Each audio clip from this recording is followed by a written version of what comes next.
along, and I wish you the best of luck. I'm looking forward to it, and looking forward to taking your money. Thank you very much.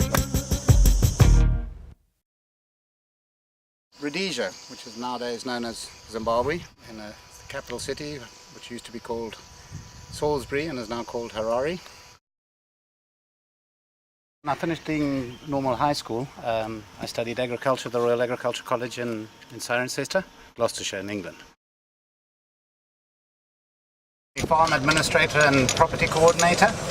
I run a 1,000-hectare farm producing organic food and meat. We also have 2 large properties which we rent out, and apart from that we have some land near the local village which we're trying to get building permission on, which has all been a bit of a learning curve for me, but very interesting.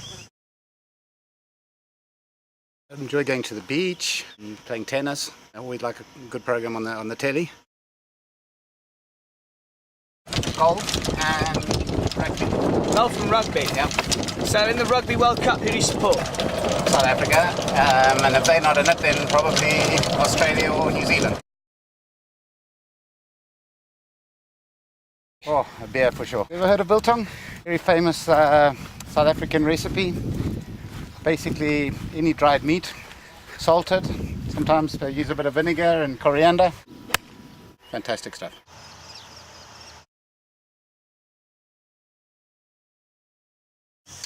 That's a hard one. Fish and chips. Maybe in India.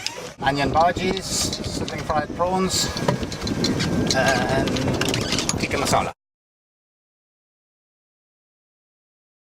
I was at Cirencester at weekends and during holidays. I used to work on a large estate near the college. Doing a part-time job. Basically tractor driving and looking after the animals and things. And then the owner of the property offered me a 2-year contract to go to Venezuela to run some of his cattle ranches. The 2 years eventually ended up being 12. When I first went out, as a farm assistant, because basically none of us could speak any Spanish, so we weren't much good to the farm managers.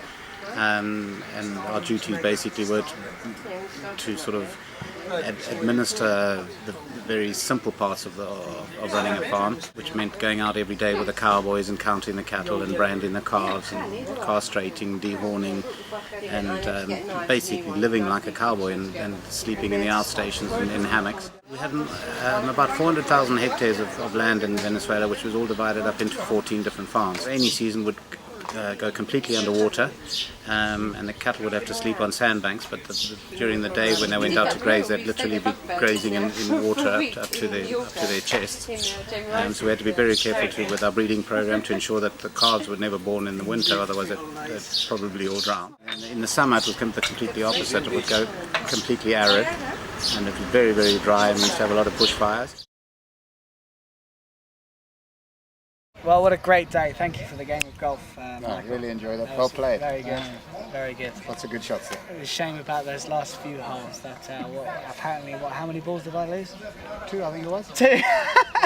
Very camera friendly. 5 balls. So many. There's one that just touches you. Yeah, I think obviously it was a day when I was first made from being a farm assistant, when I first heard the news that I was going to have my own farm and I was going to be the boss. And the cowboys were there when they heard the news, and they all sort of applauded and cheered for me, and that was an amazing moment. And just sort of proved that I had unity with my team, and they wanted me to be the boss, and that was an amazing moment. Fantastic. Well, here we are on the 19th hole now, and I'd just like to say a big thanks again, Michael. Best of luck, and hopefully we're in touch in the near future, and maybe you can teach me how to lasso a horse. Look forward to it.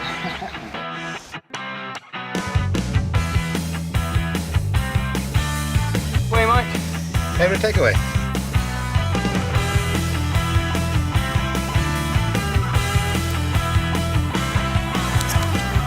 So far? I played pretty good. You played better. Looking forward to the beer at the 19th. With that, so cheers. Cheers.